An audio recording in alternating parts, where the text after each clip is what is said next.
کالا ہے مگر اتنا بھروسہ ہے شفاعت کرنے والا ہے۔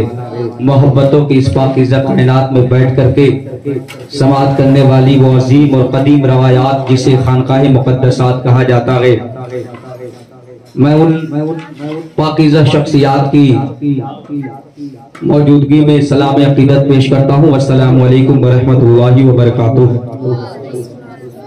آئیے سب سے پہلے ہمارا محسن کائنات، معلم کائنات، معلوم کائنات، مخزن کائنات، آقائے نامدار محمد صلی اللہ تعالی علیہ وسلم کی بارگاہ بکسپنا میں درود پاک پڑھے۔ اللہ رب محمد صلی اللہ علیہ وسلم نحن عباد محمد صلی اللہ علیہ وسلم صلو علیہ الصلاۃ والسلام علیک یا حبیبی یا رسول اللہ صلی اللہ تعالی علیہ وسلم۔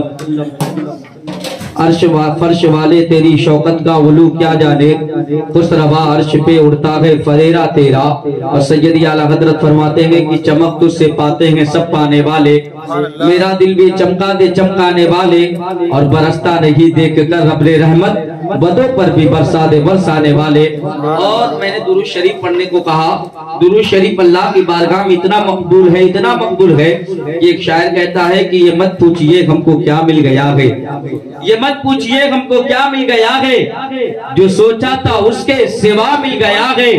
اور درود اپنے آقا پہ میں نے پڑھا تو خدا کی قسم خود خدا مل گیا ہے۔ درود اپنے آقا پہ میں نے پڑھا تو خدا کی قسم خود خدا مل گیا ہے۔ اور چاہا گیا بہت مگر ایسا نہیں ہوا، یا رسول اللہ چاہا گیا بہت مگر ایسا نہیں ہوا، آقا غلام آپ کا رسوا نہیں ہوا، اور جو آپ کے فقیر کو نیچا دکھا سکے، یا رسول اللہ جو آپ کے فقیر کو نیچا دکھا سکے، ایسا کوئی زمین پہ پیدا نہیں ہوا، ایسا کوئی زمین پہ پیدا نہیں ہوا۔ حضرات آج ہمارے جلسوں میں ایک نقطہ تھا، ایک داغ ہے کہ ہمارے جلسوں میں اصلاحی تقریر نہیں ہوتی، گفتگو اپنی اصلاحی گفتگو کو اپنا استعارہ نہیں بنایا جاتا۔ مگر آج الحمدللہ جناب بندے حسن صدیقی صاحب نے ایک ایسے خطیب کو بلایا ہے، اگر وہ سیدہ فاطمہ کے اوپر بیان کر دے تو یوں لگتا ہے کہ سیدہ فاطمہ کی چادر تطہیرہ نے ہم سب کو سایہ کر دیا ہو۔ اگر وہ مولا حسین پر بیان کر دے، اگر وہ میدان کربلا کے اوپر بیان کر دے تو ایسا لگتا ہے کہ میدان کربلا کا منظر ہماری نگاہوں کے سامنے چل رہا ہو۔ ایسے خطیب ذیشان حضرت علامہ و مولانا ارشاد القادری صاحب کی خطابت ہونے والی ہے، اور جہاں ان باوقار علماء کرام کی موجودگی ہے وہیں دنیا سنت کا ایک عظیم لہجہ، شہر بدل گئے، علاقے بدل گئے، بستیاں بدل گئی، لوگوں کے سننے اور سنانے کا معیار بدل گیا۔ مذہبی اسٹیج پر نعتیہ شاعری کے نام پر کلابازی کا پردرشن کیا جانے لگا۔ جب ان شاہکار مصطفیٰ کی فہرست طویل سے قلیل ہوتی نظر آئی تو بزرگوں کی محبت کا گرویدہ لے کر کے سرکار اعلیٰ حضرت کے فیض سے فیضیاب ہو کر کے محمد آباد کی کوکھ سے ایک لہجہ ابھرا، اور وہ ابھرا تو ابھرتا گیا، جس کی محبتوں کا بادل برسا تو برستا گیا، جس کی محبتوں کی چاشنی تقسیم ہوتی گئی تو تقسیم ہوتی چلی گئی، اور اتنی تقسیم ہوئی کہ وہ شخص یہ کہتا ہوا نظر آیا کہ سر کٹتے گئے وہاں انگلی کی حقیقت کیا ہے، چھوڑیے مصر کا بازار مدینے چلیے۔ وہ لہجہ جس لہجے نے ہندوستان کے لہجوں کی آبرو رکھی ہے، وہ لہجہ جنہوں نے دھنوں کی اسٹیج پر چل کر کے محبت کے نغمے گائے گئے، وہ لہجہ آج جسے ہندوستان کے مشاعروں کی ضرورت جسے سمجھا جاتا ہے، اور آپ جسے بخوبی محسوس کرتے گئے، ساجد محمد آبادی انقلابی لہجے اور آفاقی لہجے کا نام ساجد محمد آبادی ہے۔ ساجد محمد آبادی صاحب بیٹھے ہوئے ہیں، میں ان کی دعاؤں کا سہارا لیتے ہوئے، اور استاد محترم بیٹھے ہوئے ہیں، میں ان کی دعاؤں کا سہارا لیتے ہوئے نعت نبی کا 4 شعر پڑھتا ہوں۔ ذرا محبت کے ساتھ اپنے ہاتھوں کو اٹھا کر کہہ دے یا رسول اللہ، کہ جسم یاسی کو سائے سے الگ رکھا ہے۔ دیکھئے عشق لامحدود ہے، قرآن کہتا ہے بہا ہوا خون حرام ہے۔ عشق کیوں لامحدود ہے سنیں، قرآن کہتا ہے بہا ہوا خون حرام ہے۔ صحابہ سے حضور نے کہا کہ بہا ہوا خون لے جا کر کے بہا دو، صحابہ گئے، تھوڑی دیر کے بعد آئے، حضور نے پوچھا خون کو کہاں رکھا؟ صحابہ نے عرض کیا یا رسول اللہ میرے دل سے کوئی اچھی جگہ نہیں تھی اسی لیے میں نے پی لیا۔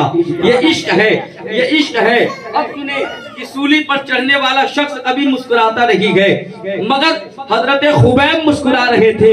وجہ پوچھی گئی تو فرماتے ہیں عشق مصطفیٰ کے نام پر سولی چڑھ رہا ہوں، اس لیے مسکرا رہا ہوں۔ یہ عشق ہے۔ اور امیر خسرو کی زبان میں سنیں، امیر خسرو کہا کرتے تھے کہ ہم آہوان صحرا، ہم آہوان صحرا سر خود نہاد برکب۔ یا رسول اللہ، وہ حضرت یوسف علیہ السلام تھے جن کے لیے عورتوں کو بٹھالا گیا، چاقو دیے گئے، نیبو دی گئی، تب انگلی کٹا، مگر یا رسول اللہ ہم آہوان صحرا سر خود نہاد برکب۔ یا رسول اللہ، آپ کے عاشق، آپ کے چاہنے والے اپنی گردن کو اپنی ہتھیلی پر لے کر تیار ہے تاکہ میرے محبوب کو کاٹنے کی بھی زحمت گوارا نہ کرنا پڑے۔ یہ عشق ہے۔ اب نعت نبی کا 4 شعر سنے۔ دیکھیے اللہ نے اپنے بندے کو جب بھی پکارا تو قرآن میں اللہ نے ہر مقام پر ہر نبی کو خطاب کیا۔ کہیں فرمایا وَذْكُرُوا فِي الْكِتَابِ مریم، کہیں آیا وَذْكُرُوا فِي الْكِتَابِ ادریس، کہیں آیا وَذْكُرُوا فِي الْكِتَابِ اسماعیل، کہیں آیا وَذْكُرُوا فِي الْكِتَابِ مریم۔ اللہ نے ہر نبی کو ہر مقام پہ خطاب کیا، مگر جب آئی محمد رسول اللہ کی، مگر جب باری آئی آمنہ کے لال کی تو کبھی زلف عنبری دے کر، تو کبھی چشم نرگسی دے کر، کبھی والضحیٰ کا زلف مبارک دیکھ کر، تو کبھی واللیل کی زلف عنبرے دے کر، تو کبھی واللیل کی زلف عنبرے دے کر، تو کبھی دندان مقدس دے کر کے اللہ نے اپنے محبوب کو پکارا۔ اور اسی طرح نہیں پکارا بلکہ یہ عشق ہے۔ اب شعر سنے کہ غالب ایک مقام پر کہتا ہے کہ عشق میں دوریاں ضروری ہے، عشق میں دوریاں ضروری ہے۔ اب شعر سنے کہ جسم یاسی کو سائے سے الگ رکھا ہے، جسم یاسی کو استاد محترم حضرت حافظ وقاری بن اسلام صاحب تشریف لا چکے ہیں، اور استاد شاعر ہندوستان جناب نور الحسن رسول پوری صاحب کی بھی آمد ہو چکی ہے۔ میں ان کی دعاؤں کا سہارا لیتے ہوئے نعت نبی کا 4 شعر، اس کے بعد جناب صدام حسین کو آپ کے سامنے پیش کروں گا۔ بس 4 شعر کہ جسم یاسی کو سائے سے الگ رکھا ہے، نور کو اس نے اندھیروں سے الگ رکھا ہے، اور فاصلہ عشق کی شدت کو بڑھا دیتا ہے، اس لیے کعبہ مدینے سے الگ رکھا ہے۔ فاصلہ عشق کی شدت کو بڑھا دیتا ہے، فاصلہ عشق کی شدت کو بڑھا دیتا ہے، فاصلہ عشق کی شدت کو بڑھا دیتا ہے، اس لیے کعبہ مدینے سے الگ رکھا ہے، اس لیے کعبہ مدینے سے الگ رکھا ہے۔ ذرا ایک مرتبہ پورا مجمع مل کر میں نعرہ لگاتا ہوں، تمام لوگ مل کر میرے نعرے کا جواب دے، نعرے تکبیر۔ اس طرح ہی اگر آپ کے سینے میں دل ہے اور اس دل میں اللہ نے نبی کی محبت ڈالی ہے اور آپ کا دل دھڑکنے کا ہنر رکھتا ہو تو محبت کے ساتھ کہ بن کے توحید کے گلشن کی کلی بولوں گا، بستگی سوچ کر قسمت ہے علی بولوں گا، جان سے مار دو مجھ کو ہے یہی گل ورنہ تم زباں کاٹ دو پھر بھی علی بولوں گا، اور محبت کے ساتھ نعرے تکبیر۔